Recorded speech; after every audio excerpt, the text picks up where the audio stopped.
I view my own class, 63 to 67, as a transitional class.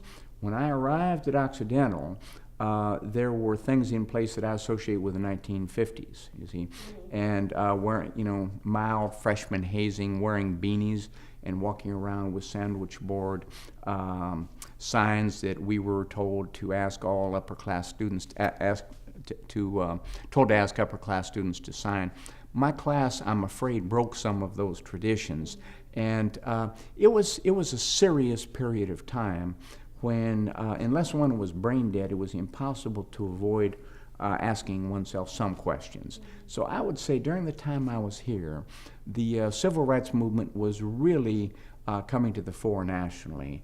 The women's movement was beginning to bubble along, and I don't claim to be any kind of precocious in any sort of way.